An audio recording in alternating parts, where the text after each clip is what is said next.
All right. Welcome everyone. Usually, I was overhearing some of the cast while they were signing. By the way, obviously you can see, you meet all four Bradys over there anytime today between now and 6 p.m. at the Chocolate Expo. We'll be right over there taking photos and signing autographs. But I always mention that the first question they get is, what was it like, or how was it being on the Brady Bunch? I'm changing that. We're not going to start with that question. Because the Chocolate Expo, we're going to start off very controversial question. What is your favorite piece of chocolate or candy? There is only one chocolate. It is dark chocolate. 75%. The chocolate that's in my hand. Whatever that may be. I have a very strange pedestrian taste in my candies, my candy bars. I like Almond Joy. That's my favorite. Really? It's my favorite. But it's milk chocolate all the way. Milk chocolate. That's right. Brock's, I don't think they make them anymore. Brock's Chocolate Stars in bulk. All right. So, you've been on an iconic show that's spanned the past over 50 years. You guys have become not just a blended family on screen, but also it seems like you're very close as well. First question I have is, what do you think made the Brady Bunch such an endearing show, such an iconic show for over several decades? Why is it still so popular today? People are psychic. People are a lot more psychic than they're ever given credit for, and they know what's real and they know what's fake. And they knew that the love on the show was real. Nice answer. Christopher, question for you. How did you handle fame while growing up in the public eye during your teenage years? And then I guess you could say years from now, reflecting back, what have you seen now in return 50-something years later? Like, what have you seen that's why the show is so popular? Those are wildly different questions. Yep, I know. Fame is a tricky thing. Because everybody's got to handle it individually. It's a very personal thing. I think we stumbled through because there's no class on how to deal with, being that popular. But I did learn a lesson that you have. I don't know where I learned it from, but something about feet of clay, and that if anyone puts you on a pedestal, get down from it. Because at some point in the future, you're surely going to fall off of it if you stay. And I think that's true. And I think that you really can't take yourself that seriously. And if somebody cares to worship you, that's nice, but don't accept it as worship. And you be humble. And as humble as you can be. And I think at that point, then you become the same as the person who is your fan, which makes you equal. And that's, I believe, where you should end up. I'm just glad that every man, woman, and child didn't have a high-def video camera in their pocket when I was living my childhood in my early 20s, because, that would have ruined my life. So it's bad enough now that they do, right? I can make a fool of myself plenty easy. How old am I? I heard stories, Mike. I had friends that went to the same university that was Mike was going to at the same time. What are the? I get reports. At the University of Utah, yeah, I made quite a splash at the U. What are the chances, though, that 6 out of 6 child actors in a 1970s hit TV show all make it to the next millennium and are pretty much okay, decent people? Very good. 6 for 6. Very true. Very true. Next question for all of you, but I'm going to begin with Barry. Barry, was it ever a challenge to juggle your own identity with your characters, especially when fans expected you to act a certain way off camera when you're not being a Brady. It seems to say that over the years you have definitely still embraced the Brady character. Would you say that it was difficult to juggle both your identity and Greg's identity? It was impossible to juggle the two identities, so I just combined them. And the truth is, there's not that much difference. I mean, what you see with Greg, he's a guy that had younger brothers and sisters. I mean, I feel like this is my family.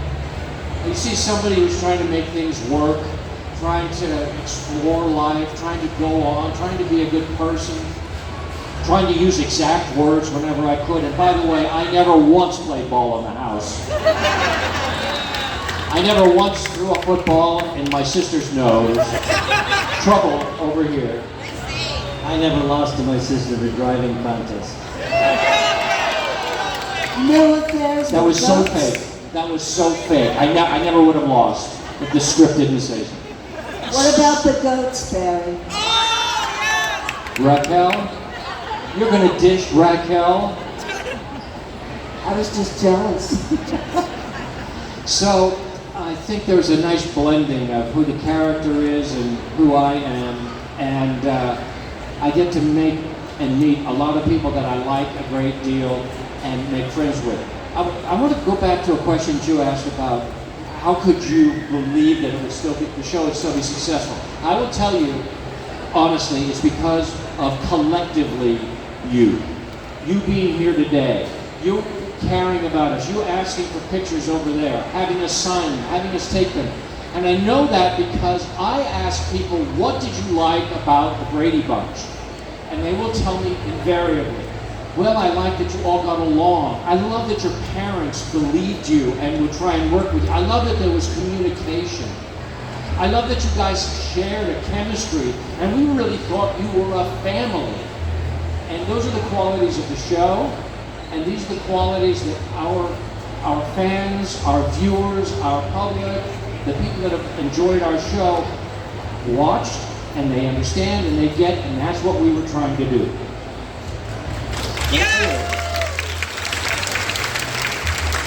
Chris, same question about juggling your own identity as a teenager and also becoming Peter Brady on the show, and how that mixed outside of off camera.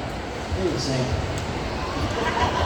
I mean, there was no difference between Peter and Chris, and so, I mean, both were looking for themselves.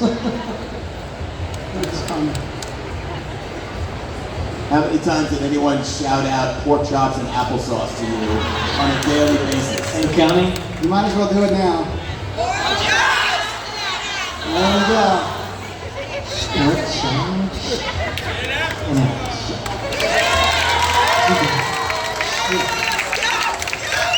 Yeah. Can't do it as well as I once did. More Jack Nicholson-esque now. But, yeah, because there's that. I mean, who else has a pork chop phenomenon in their life? As a matter of fact, I have a production company. I named it Pork Chop Phenomenon. Yes, because, you know, that's mine. And who would have known? Mike, same question to you. I was lucky in that the character, the role of Bobby, just meant me coming to work every day and just being a kid. You know, Bobby did some goofy things for the gag, for the comedy, you know, for the sitcom sketch effect. But Bobby did some things that Mike Lookinland probably wouldn't have done, you know, at least not in public. And, you know, just not being not cool. Whereas, you know, Barry was cool when he was born, right? Anyway, Bobby did some things that maybe Mike Lookinland didn't think were cool, but I got off easy because I was a kid going to work every day, just being a happy-go-lucky kid, and on and off camera. So, you know, that was it made life easy for me. Thank you. And Susan, being another, give it up. Susan, same question, being the other youngest Brady. how did it feel in terms of being off camera, your personalities, your identity? Were you able to have a quote-unquote normal childhood outside of being a Brady? I fought hard to have a normal childhood. This is not a popular thing to say, and I want to cushion it, but I didn't like Cindy. I did not like the character. I thought she was an idiot. I thought she was a tattletale, which is like so uncool. I wanted the world to know that I wasn't her, but I wasn't the opposite of her either. The problem for me was I would go to school. We all went to regular public school when we weren't working. And I would get teased a lot for the dumb stuff Cindy did while she was in my body on TV. Things that I would never do, like tattletale. So, I mean, it wasn't that I was playing a monumentally different character than myself, but it was just uncool enough that I was like, oh no, what do I have to say this week? But all in all, it's fine with me.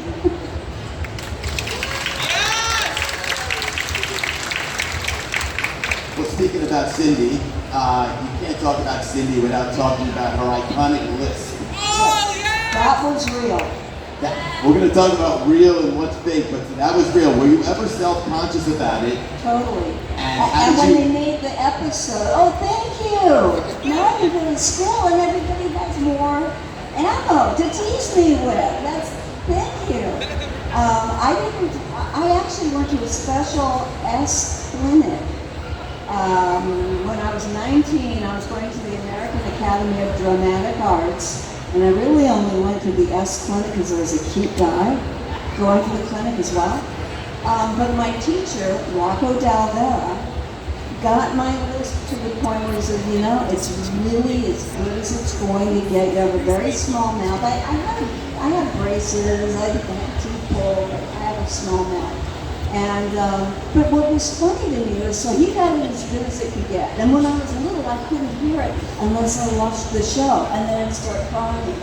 But I thought I didn't lisp anymore, and I just watched TV and I'm lisping. But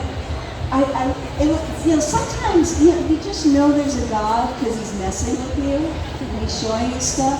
And I went on an audition, and they said, sorry, this is on videotape, we can't hire you because you lisp. You still lisp. I'm like, well, I'm doing as best as I can. The very next week I went on an audition, they said, you're totally wrong for the part.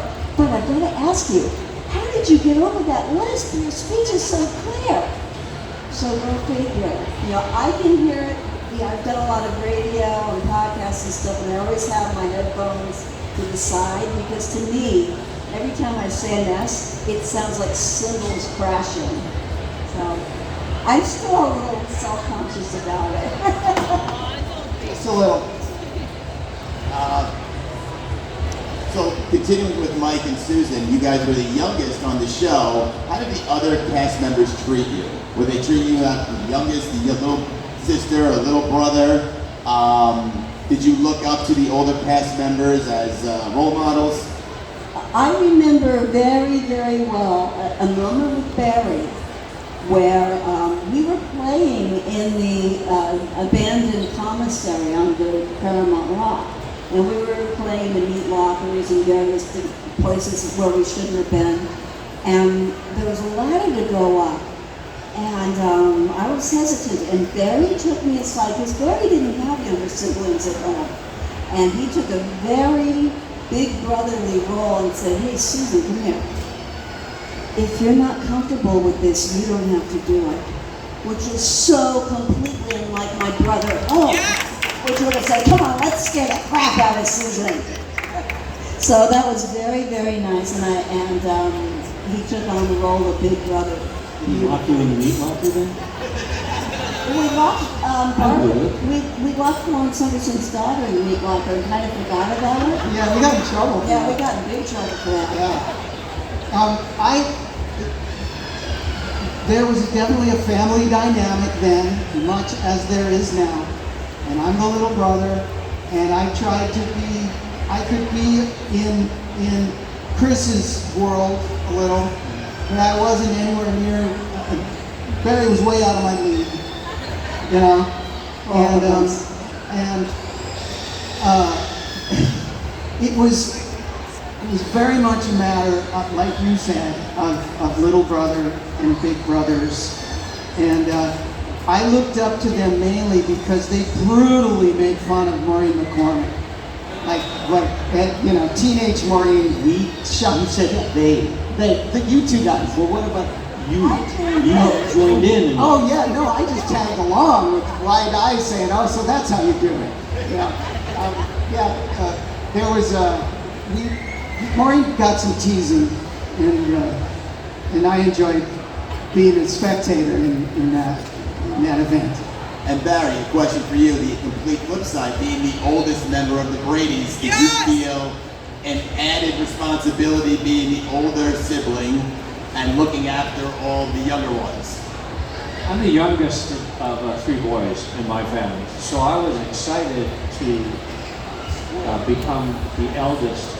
But at first, that took kind of well, I learned some lessons from my brothers that weren't very kind. And so I tried some of them out on Chris, Bobby. But I think pretty soon on, and especially when we started musically and we were doing albums and we started to tour and go out and do public appearances, yes, because there's so many things that are, so many moving parts to that, and to become protective and being older and actually having more experience at that time. I was protective and I would take care of them like a big brother would. Now, Barry, you mentioned earlier about stuff on the show that's real and stuff that's perceived to be fake. Christopher, I'm going to ask you this question. I was watching last night on TV with, we have it on streaming, with my youngest sons. We were watching the Hawaii episode. I'm sure everyone loves the Hawaii episodes. I did not know, well, you tell me, the tarantula scene in the Hawaii episode, Chris. You knew that it was a real tarantula and that there was some sort of chance? Like, how worried were you in that episode with that tarantula on you? Well, there's two different emotions during this scene. There's a damn tarantula on me. And I've been told some things about that tarantula. I'll get to that. But if I acted brave, I'm like a hero. To like the girls. So it was like that overcame that fear. There was a reason to not let the fear get the best of me. Plus, they did tell me that the spider had ball bearings in its fangs. I bought that. I mean, working with a spider is kind of rare. I don't know how many people have. But there's always a wrangler. That's the title of the person in charge of the animal. That's in this case, it's the spider wrangler. But how do you, when you need the spider to go one way or the other, what, are you saying right, left? Well, no, the guy's on the floor with a straw blowing at the spider. And the spider will move away from the air. So they put the bed on blocks to get it a little higher so you wouldn't see him crawling around the bed. But it wasn't like there was a whole lot of fidelity in the steering there, because it took them a while to crawl around the bed. And then there was really no way of stopping the spider from crawling to my face, because there's no straw in the back of the bed. So that was against the wall. It got really close. That was a real look of terror. And then I find out years later, through some arachnid expert, there was no ball bearings in it. Right? That's impossible. He would have killed the spider. So there's that. And as some of you may know, I suffered greatly from Ellie Mae Clampett syndrome, loving all animals. So I was playing with the spider in between takes. And How you many remember takes his was it? name, right? The spider's name? Irving, yes. The spider scene was one of those rare occasions when, like, if you weren't in the scene, you weren't there hanging around watching. We were either in school being wrangled by our mothers or whatever. If you weren't in the scene scheduling wise, you wouldn't be there. The spider scene was one of those days where everybody came around to say, no way, It's a spider on Chris. And they couldn't do it in Hawaii because there are no spiders in Hawaii. No tarantulas in Hawaii. They had to do it back on the Paramount lot with a professional tarantula wrangler. How many takes did it do in order to get that shot right? Good question. I mean, there's a number of shots. So the one where the spiders crawl into my face, probably one. And I believe it got so close that ultimately the Wrangler, I don't even know if it was the Wrangler. I think it might have been, who was the director of that? Jack Arnold. He came up and swiped it off because it got right here. And there was no stuff that hits like that. Smacked it up. That same episode, or same 3 episodes, Barry, you were in that iconic surfing competition where Bobby gave you the necklace for good luck. Good luck. Good luck. And right over there, as a matter of fact. That's another question I'm going to ask. But so you knew how to surf ahead of time. You had experience surfing? I did, but that didn't make any difference to our producers who did not want me to surf under any circumstances. It had to do with insurance and liability and things like that, so I lied. I told them I won surfing contests, that I was practically professional, I'd be doing that if I wasn't busy acting, and they finally allowed me to do that. One of the best things I ever did. We had a ball out there, we had the whole bay to ourselves, and our extras for a couple of days, and surfing all the waves we could, and it didn't end up that well because I actually did the fall that you see, and I'm supposed to wipe out, but that was real, and I hit a coral head with my feet, and so it turned out to be even more dangerous than they had envisioned, but I was okay, and it did injure surfing.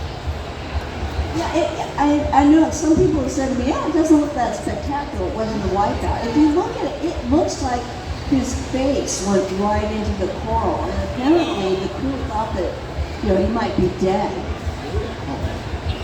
I spun around, when I hit the water, I spun around under the water. That's why you couldn't see that, and hit it with my feet. We mentioned the tiki necklace, and I've been always told that finders keepers. Bobby found it, but you have possession of it. How this agreement or compromise come to be? Well, don't tell anyone, but I stole it from. Right. That's the only way you could get a prop. But I thought no one would miss it. They haven't unless you tell. Okay, I think we're going to open it up to questions from the audience. I see. I'm going to go with a woman right in the back with a purple shirt. Her hand is up, right back. That's her hand up, right on the side. All the way in the back. Yeah, middle.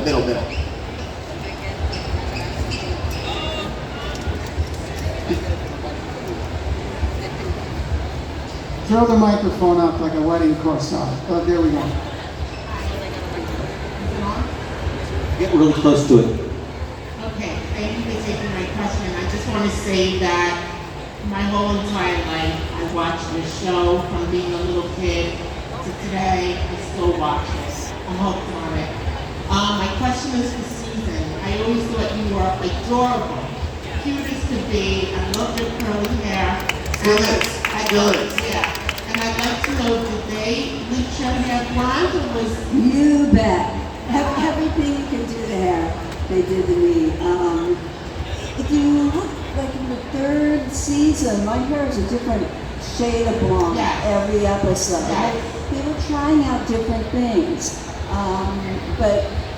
And then my hair started to fall out, and so they went back to letting my mom bleach my hair every Friday night. She'd do my part-time, and I had to sleep in rollers because my hair was string straight, couldn't hold a curl unless I slept in them.